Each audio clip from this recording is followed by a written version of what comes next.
On today's episode of the SSPX podcast, we'll continue our apologetic series by turning towards ourselves. Father Albert will join us to look at man himself. We've spent the last 3 episodes looking at the existence of God. Now we need to know about us. We know that we exist. That part is easy, but what are we made for? What is our purpose? Or in more apologetical terms, what is the nature of man? This is going to influence all the rest of the episode, so Father Albert will help us to get a good foundation on this concept today. You can find notes to all of these episodes at sspxpodcast.com/apologetics, as well as all our previous episodes. There as well, you can find a link to help support this project. This is free to listen to, as well as all the resources that we're posting, but if you can help with a one-time or a small monthly recurring donation, you'll be making sure that we can continue this work of producing good Catholic content on a regular basis. Now, let's join Father Albert for episode number 4 of the Apologetic series. Well, we are here with our next episode on our Apologetic series, and happy to welcome Father Albert. Hello, Father. How are you? Fine. How are you, Andrew? Nice to be here. Doing very well, thank you. Thank you. Great to have you as well. And for those who may not know who you are or haven't seen you before, Father, could you just give us a couple sentences about who you are and where you are currently? I come from Western Canada. I spent most of my priestly life in France, the Dominicans in Avrier. Presently, I am in Silver City, New Mexico, with the Benedictine monks, where I'm teaching philosophy and doing some preaching in different parts of the country. And doing podcasts. And doing podcasts, that's right. Well, we are so happy that you took the time to put together this talk for us, and for taking the time to record it. And our viewers might see one of the Benedictine brothers walking behind you doing some work. Their work never ends, even if we are recording a podcast here. So thanks for carving out the time, Father. That's fine. Well, today we are talking about man. And we've talked about God, we've talked about the existence of God, we've talked about creation already with Father Robinson, we've talked about evolution. Now we get to talk about us, man. So where would you like to start in this discussion of the concept of man, let's start Father? with a quote of Bob Dylan. What do you mean by man, man? What he said was, what do you mean by me, man? We can change the one letter and say, what do you mean by man, man? Because what does man mean? That's the whole question we're supposed to deal with now. Right. In the first episodes, we saw that God exists. Well, now we have to talk about man and how he fits into the picture. So what do we mean by man, man? What is man? That's the question. So we just start with the definition of man. The classic definition of man is a rational animal. Now, that's a perfect definition because you've got the genus and the species. The genus is animal. Man is an animal, but he's a specific kind of animal. He's a rational animal. So that's what makes him different from the other animals, is that he's rational. So let's just jump right into it and talk about the genus. First of all, the animal. That's the easy part. By animal, we mean a body that is a material thing, but a special kind of body, a body that's alive. And not only alive, because even plants, for example, are bodies that are alive. Animal is a alive body that has sensation. That's what makes animals different from other living bodies. It's that they have sensation. Plants don't really have sensation. Now, there's always sort of these borderline cases. You know, they talk about these animals, these plants, rather, that are sort of like animals, these plants that can snap out and eat flies, for example. Well, that's a plant that's kind of on the borderline between animals and plants, because it actually sense that there's a fly there and moves and grabs it. But these exceptions just prove the rule. Plant is normally can't do that. And so these special kind of plants that kind of act like animals, but it just proves that there is a real difference between plants and animals. it shows that the border is really there because they can sort of cross over it. So man fits into this general category of things that have sensitive life. So if we want to know what man is, what we are, first of all, we have to talk about the senses. First of all, the five exterior senses. Everybody knows, sight, hearing, and smell, taste, and touch. But there's also what are called the interior senses, which maybe people haven't really heard about that much and talked about that much, although they know what they are, obviously. Those are the interior senses are what's called the common sense. I'll explain that in a minute. Memory, imagination, and what's called the estimative sense, which is another kind of thing that needs a little bit of explanation. First of all, the common sense. That doesn't mean what it means in normal language, right? Common sense, you have somebody who has common sense, it means they're sort of, they know how to sort of react normally in different situations. In philosophy, common sense means this sense that is a power by which we are conscious of what our external senses tell us. And that's a simple fact of life. It's experience. We see that we see, and we know that we're seeing. We have a sense that we're seeing and hearing and tasting. And so this common sense kind of puts together all these different data that come from our exterior senses. And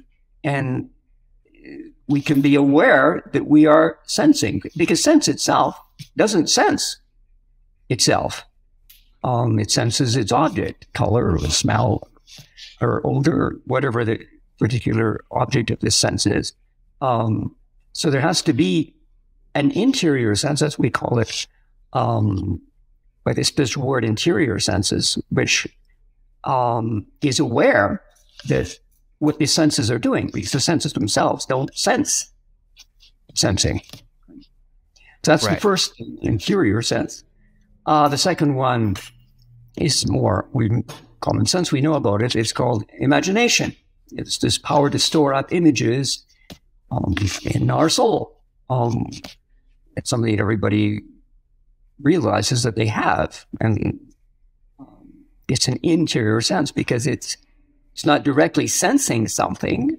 It's rather recalling something that has been sensed previously. So there must be a power that's able to do that, because we know we can do that. It's a fact of experience. We don't always, even something we've experienced with our exterior senses before, we can recall by this faculty that's called, if recall, not the right word, we can reproduce by this power this image that we had, and that's power is called imagination.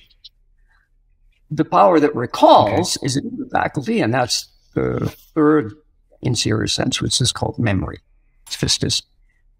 Again, to something experience, we know that we can reproduce these images that we've taken from our sense experience, and we can make a movie of them, sort of. We can play them again, and that's called the memory. And finally, the fourth interior sense is something a little bit more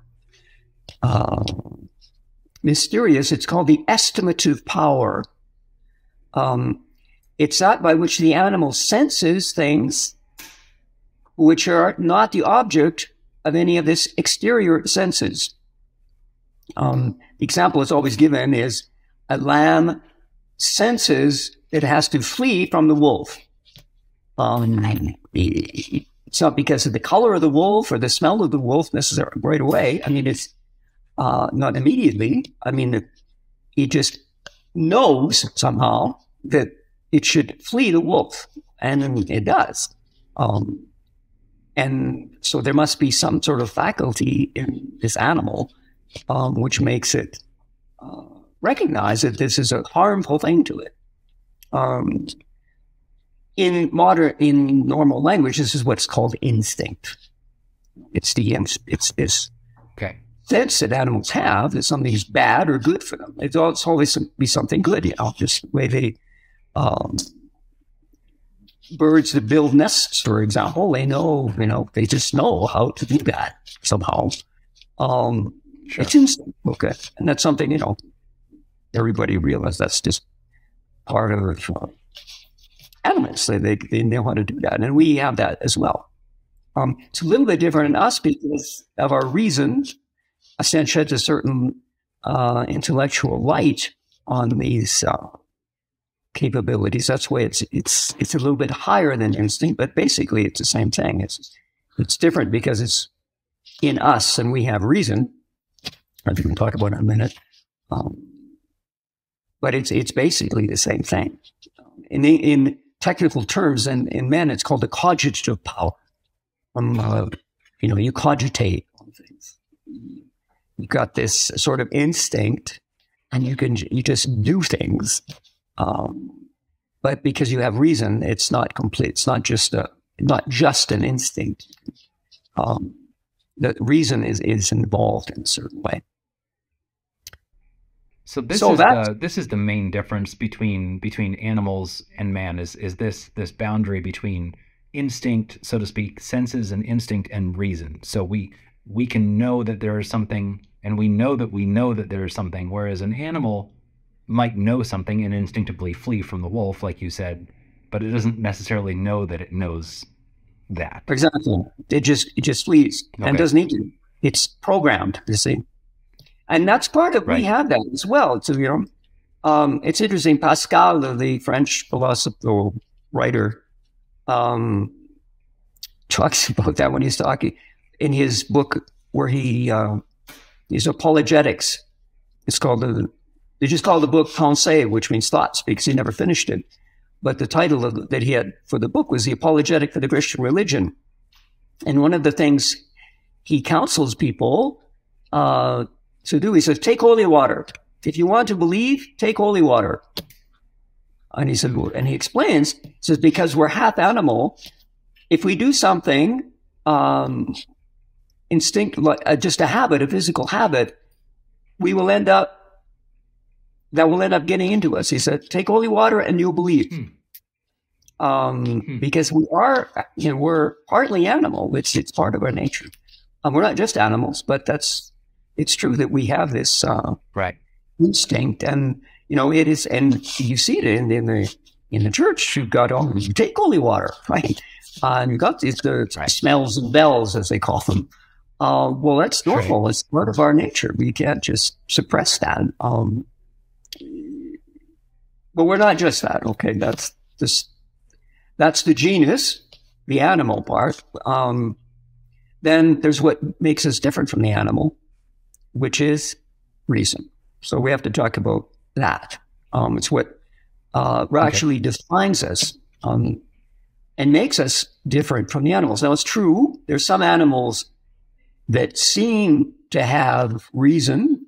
Again, there's the borderline cases, like monkeys, for example. They seem to do things like men do, or they talk about dolphins being able to do certain things as if they were intelligent. But in fact, they are. I mean, it's just a fact. Dolphins and monkeys are not men. And what distinguishes them from man is the fact that they don't have reason, and we do. And one of the clearest signs of that is that they don't talk. They might make signs. Other animals make signs as well, but a sign is not the same thing as talking. A sign is just a sign. It can mean something in a way, but to be able to talk, you've got to have something to say. And what you say when you talk is you communicate an idea. Animals don't do that. They might make signs, but they don't talk. That's just, that's a fairy tale. Or animals don't communicate in the sense of talking. They have a certain communication, perhaps, but that's, they don't write books or they don't have conversations because they don't have universal ideas. And that comes from the reason. So that's what distinguishes man from animals. It's this fact that we have a universal idea. For example, that's what we can say sentences, because we take two universal ideas and we put them together. Got a subject and a predicate, and both of them are universal ideas. For example, man and fat. This man is fat. We know what fatness is, and we know what man is, and we could say about this particular man that this man is fat, and it means something. It's a communication of a truth. So we know the universal truth by a reason, and that's what distinguishes us from the animals. Now, we can go on from that. From this little fact, it leads us farther, even a lot farther, because the fact that we have these universal ideas that separate us, that are separate from particular material things, which you can sense particular material things with your senses. But to have an idea is separate from the universal things. Now, the fact that you can do that means that you have something in you that's immaterial, that transcends matter, because you don't just have particular sensations of particular things. You have universal ideas which transcend matter. So if you can do something that transcends matter, then that means that you must have something that's immaterial in yourself. Because the scholastic adage is agere sequitur esse. What you do, acting, follows being. In other words, what you do depends on what you are. And that's just common sense. And so what something does depends on what it is. And then a bird flies because it has wings. It can do that, fly, because it has wings. And men, they can, because they have this capacity to know universal ideas, well, they must, which is immaterial, and there must be something in them that's immaterial that allows them to do that. Otherwise, they couldn't do it. So there must be something in man which is immaterial. So you see how important this distinction between thought and sensation is. It really opens up a whole world, an immaterial world for man. And it tells us a lot about even his destiny, because if he does these things which are material, he must have some element in him which transcends matter, which leads us even further, because if there's something in man that is immaterial, then man is immortal. Now, what could be more practical than that, right? Now, to understand that, we have to go into a little bit of philosophy, but matter, in fact, is the principle of corruption in things. Because as Aristotle shows, that's precisely what matter is. It's this principle that must exist in things to explain the fact that what was one thing all of a sudden becomes something else. Like something else entirely. Now, I don't know, shall we go into that or not? Sure. I mean, yeah, that's starting to make sense.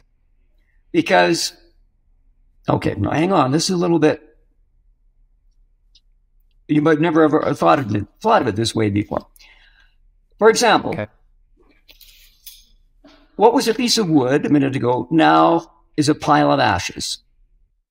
Now, that's what the Greeks would call substantial change. It's the fact that what was one thing suddenly changes and becomes something entirely different.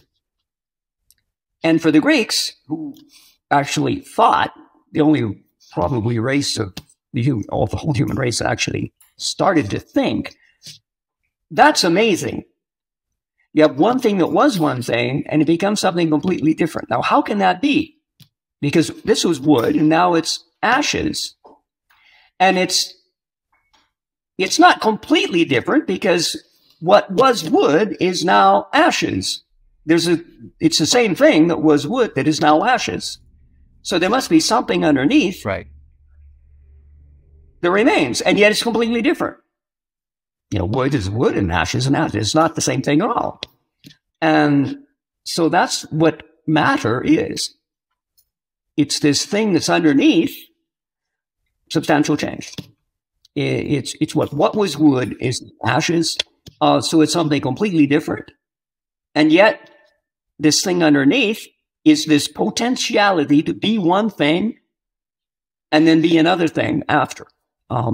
It's pure potentiality. That's what matter is. Now, if there's matter, then there can be substantial change. It's what matter is. It explains a substantial change. But if there is no matter, then there can't be substantial change. So if man has this element in him which is immaterial, then that must be immortal, because Right. it doesn't have matter. And matter is the principle that explains the one thing can change into another thing completely. So if something doesn't have that, well, then it can't become something other completely. Right. It just is what it is. Now, in philosophy, we learn that anything that's like that has to be intelligent, because it can receive the forms of other things intentionally. Okay. But we're not. That's not our subject, so we won't go into that. But that's what you learn in psychology. But that at least explains then, if something has no matter, then it can become something else, because that's what matter is. It's this potentiality to become something else. So it remains what it is, because all it is what it is. That is the form. Because the form is what makes a thing be what it is. So if there is no matter, well, then it just is what it is, and it's not going to change. So because man then has this immaterial aspect in him, which is what separates him from animals, it makes him immortal. So that then obviously is going to take us even farther. Okay. I mean, the fact that man is immaterial and has this immortal aspect to him is going to determine his purpose. Because the purpose of a thing is the activity in which its nature achieves its perfection. And so since man has this faculty of intelligence, which raises him above animals, which makes him more perfect than animals, then his purpose, the reason for his being, is to exercise this activity, to attain his good. Because the purpose of everything is to attain its good. That's precisely what good is. It's to fulfill, to become perfect, to have this activity which fulfills your being. And since the highest faculty in man is intelligence, the purpose of man, his end, is going to be to perfect his intelligence. And that's makes his beatitude, which is basically a fancy word for his happiness. So the perfection and happiness of man depends on this fact that his nature is intellectual. So we've already come quite a ways talking about what man is. It's by his intellect that he's different from animals, and that's going to be his perfection then, is to know the truth. Because he can't be happy unless he attains the perfection of this highest part of his being. And the perfection of this highest part of his being is to know the truth. Again, adjudate sequitur esse. Because that's his nature, it's an intellectual nature, then his happiness is going to consist in acting according to that nature and fulfilling the potentialities of that nature, which is to know the truth. Wow. So that leads us into another whole part of consideration of man, which is much more practical. You have to start with what man is, But then, as I said, it leads to what man does, and it's what man does that makes him happy. So this is what leads us into the whole consideration of morality. Because that's what morality is. It's considering acts, human acts, from the perspective of how they perfect man's nature and make him happy, or give him beatitude. So that's the whole second part of the Summa of St. Thomas is all about beatitude. These acts which we have to perform in order to attain our perfection, our happiness. So that's what morality is. It's the acts of man considered in relation to their last end.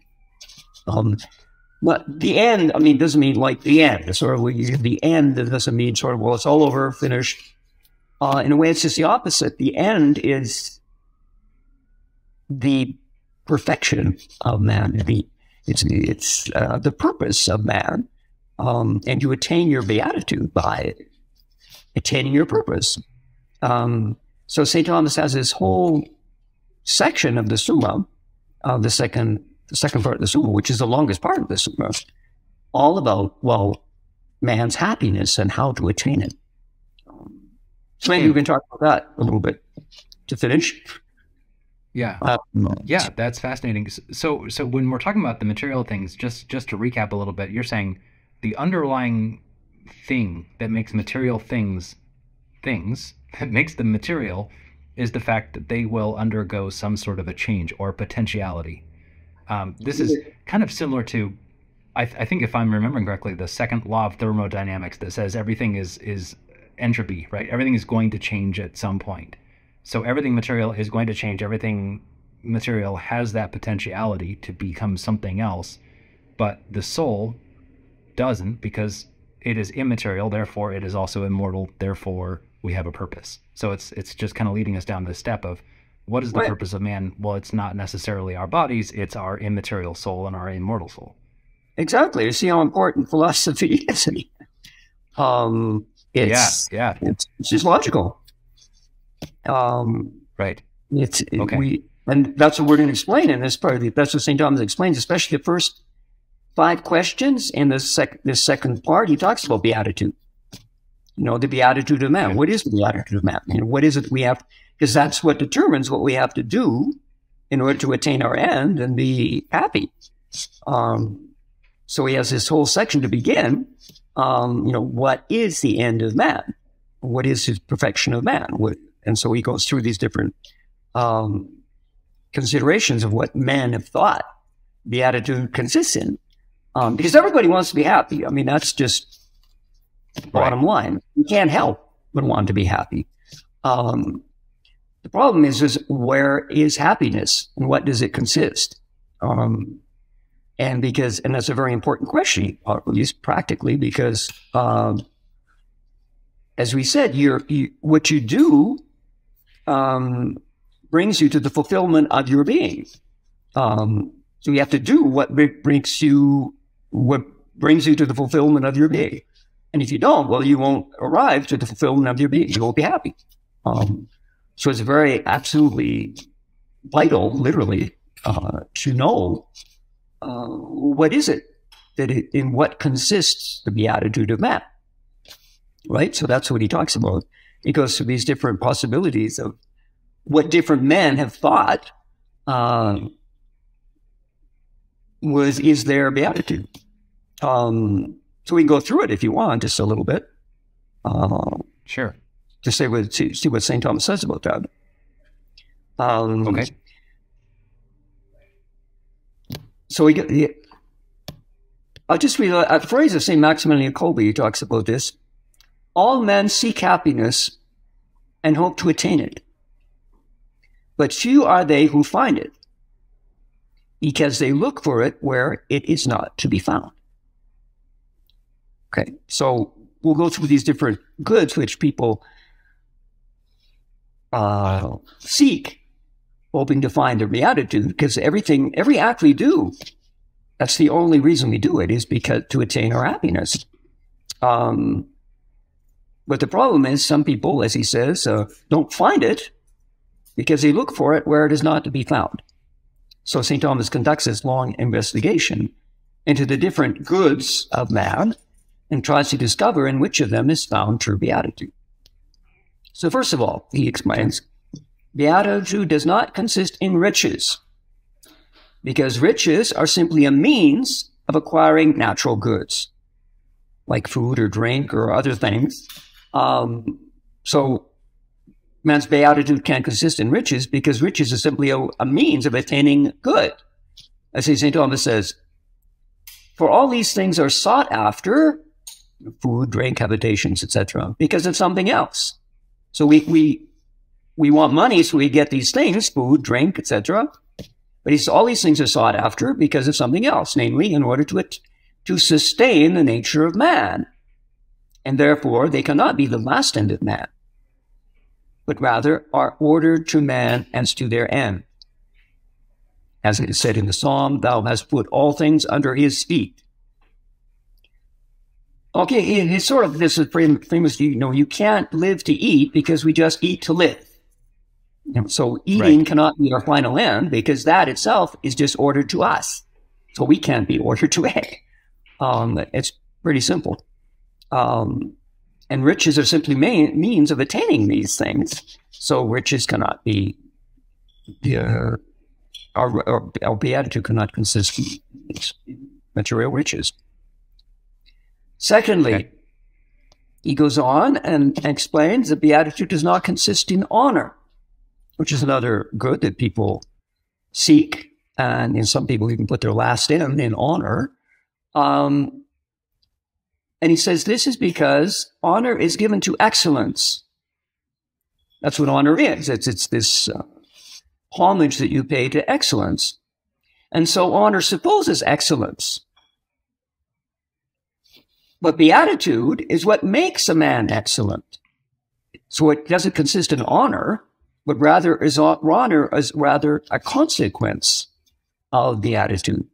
Because it's the homage that you pay to excellence or perfection, but beatitude is that excellence or perfection. So it can't consist in the honor because honor is just a consequence of perfection. Right? So, and yet a lot of people do that, right? And there's an objection here from Aristotle, who points out the fact that the reward of virtue is honor. And beatitude is the reward of virtue as well. So honor and beatitude seem to be the same thing because both of them are the reward of virtue. Now, the answer to that is that the honor is the reward of virtue in the sense that it's not the reward of virtue in the sense that one is virtuous in order to be honored, because that would just be ambition. If you just, were virtuous in order to be honored by other people, well, that's not the way it works. That's just ambition. You seek the honor of people as your last end. You seek to be good so that people honor you. Well, it's the other way around. Honor is what you're given if you have virtue, but it's not the reason why you seek virtue.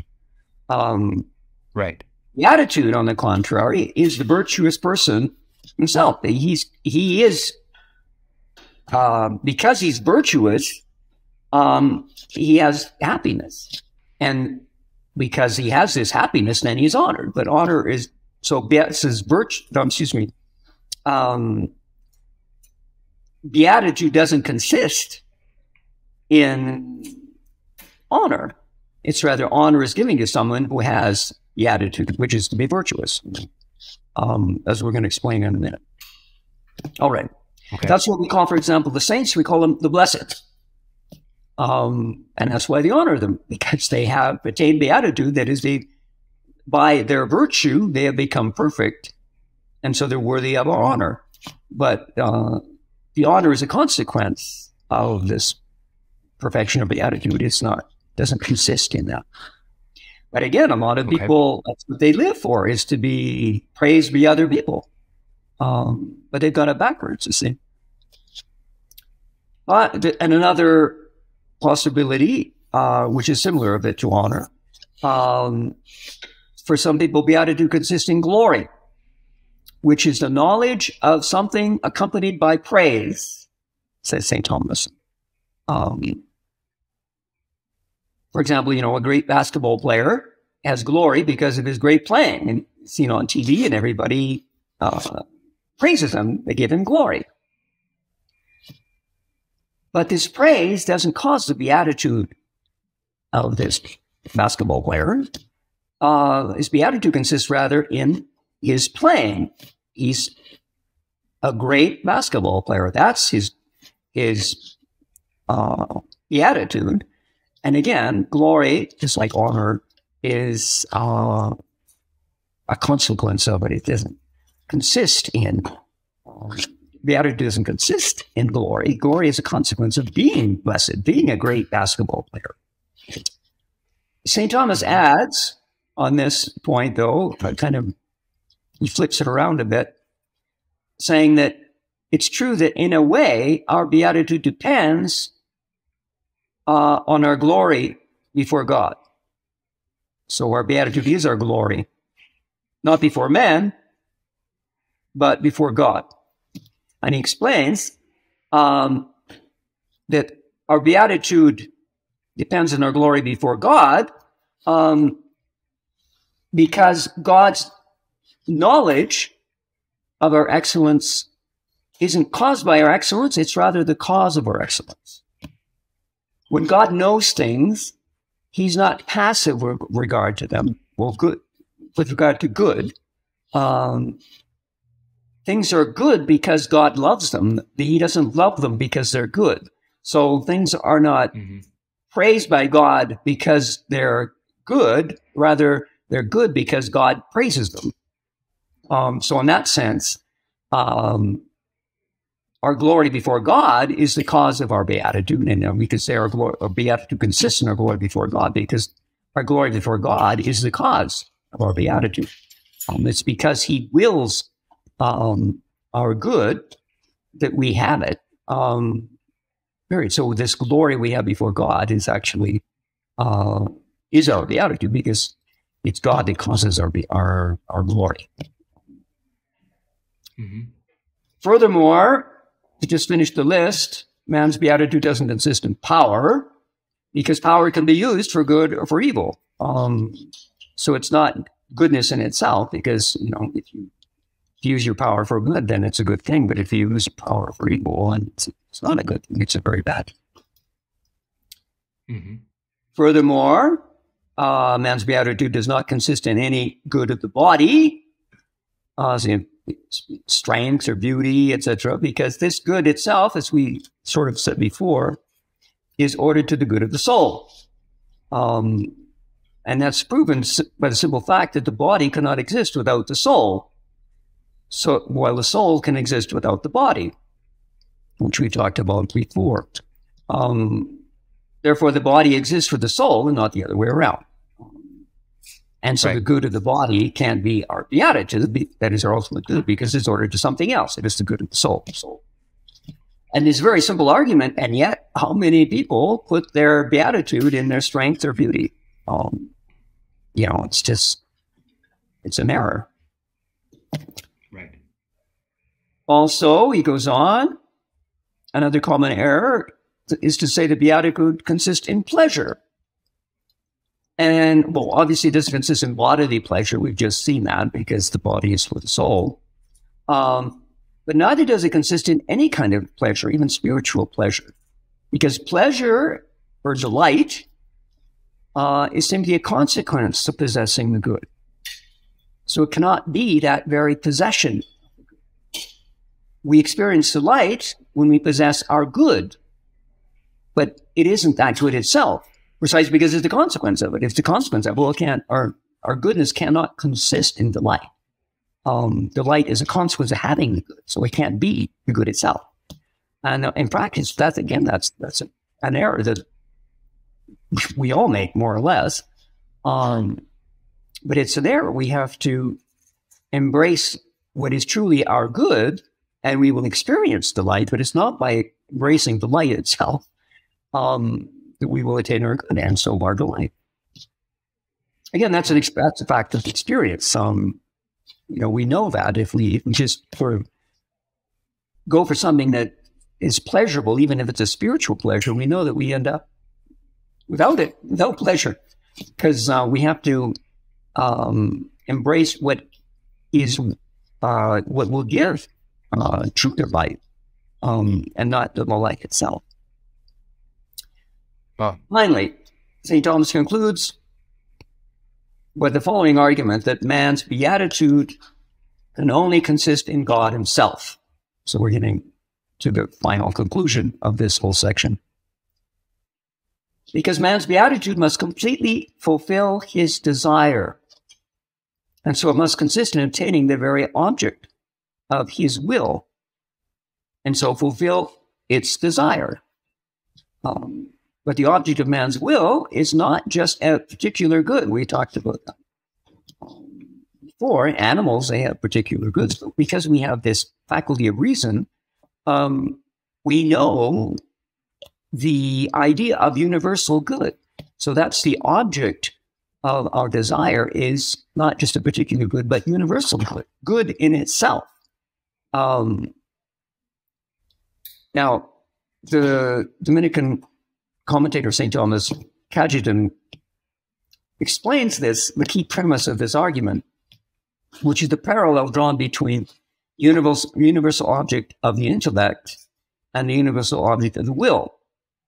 And he recalls the difference between the respective objects of the intellect and the will, namely the truth, which is the object of the intellect, and the good, which is the object of the will. The truth is in the intellect, because it consists in this adequation of the intellect to what really is. So truth is something that's in the intellect itself. The good, however, which is the object of the will, is in the things themselves, because it doesn't consist in the correspondence between the will and the loves and the thing it loves, as truth consists in correspondence between the intellect and what it knows. Rather, it's the opposite. Goodness is in the thing itself that's loved, which is loved because it's good. And so goodness is in the object loved, and it causes that love. And so it's not in the will. Goodness isn't in the will, as truth is in the intellect. Goodness is in the thing that's good, and which is loved because it's good. It's external. It's objective.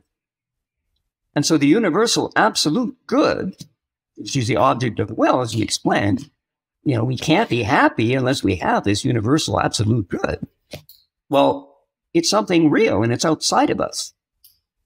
And so it can't be anything but God himself, because God is the absolute real good of the whole universe. And that's why only God can give man the beatitude that he seeks, because, as our Lord himself says to the young man, rich man, called him good, he says, only God is good. That is, only God is the universal absolute good that can alone satisfy man's desire. That's what St. Augustine said. Our heart is restless until it rests in thee, because only God is the universal good, and it's only that universal good that can satisfy this intellectual appetite, which is the will. Its object is this universal good. So we can sum up then this whole thing. I'll just sort of read it. Neither riches, nor honor, nor glory, nor power, nor pleasure can make men happy, because they do not satisfy this innate desire he has for an infinite good. And this desire comes to man precisely because of his intellect, which attains the universal nature of things, as we explained, and what makes him different from the animals. And so no particular good can satisfy man, because he has this notion of universal good that is good in itself, and knowing this, he cannot help but desire it. And the freedom of the will, which is a very important point, when dwelt on, but it consists simply in the fact that we have this desire for an infinite good. So nothing particular that we experience in our lives can constrain the will to make it love it, because it doesn't fulfill the will completely. It could always say no, because this particular good doesn't satisfy it completely. Whereas in heaven, the blessed who see their infinite good, which is God, which satisfies superabundantly their desire for the good. See, they can't turn away. I mean, it's kind of paradoxical. Paradoxical. They can't turn away, and yet it's free. Just as God loves himself and can't help but love himself, and yet he loves himself free. So anyway, that's the conclusion, is that only God is good. And I think that's what is going to be talked about in the next podcast. We're going to talk about religion, because that's how we attain our good. Father, this is great. And I love apologetics so much because it's very clear. It's very logical. It takes you step by step. Yes, faith is necessary for religion. Faith is necessary for our faith. But none of this is relying on, well, faith. It's just logical, step by step. Right. It's what's called the preamble of faith. That is, there's certain things that come before the act of faith. It's not just sort of a blind leap into the dark. Some Protestants have that idea. I remember I had this conversation with a Protestant girl once, a long time ago. She said, I'd believe that Jonah swallowed the whale if it was in the Bibles. Well, that's not Catholic. That's just stupid. Right. Our faith is reasonable. It surpasses reason. But St. Thomas says, to make the act of faith, we have to be sure that it's a reasonable act. And that's what all of these preliminary principles to the faith are about. And then also the apologetic proofs of the truth of the faith. We can, God has given rational proofs of the truth of the religion that he's revealed. Faith is not that. Faith is adhering to this supernatural motive of faith, which is God reveals, and that's something completely supernatural, and it's a gift. But we can't make that act unless it's reason. And it's these proofs of apologetics that show that we can do that. Right. Father, this has been excellent. Thank you so much for taking the time to go through this with us. And I'm sure we'll have you back on another time for another one of these at some point in the future. So thank you again. All right. I look forward to it. God bless you. All right. You too. Thanks for listening to this episode of the Apologetic series on the SSPX podcast and on our YouTube page. Please consider subscribing to the YouTube account and the podcast on Apple Podcasts, Stitcher, or wherever fine podcasts are found. And please consider leaving a rating or a review on this podcast. This will help to make sure more people can find this podcast and discover the beauty and the truth of traditional Catholicism. Until next time, thank you for joining us, and God bless you.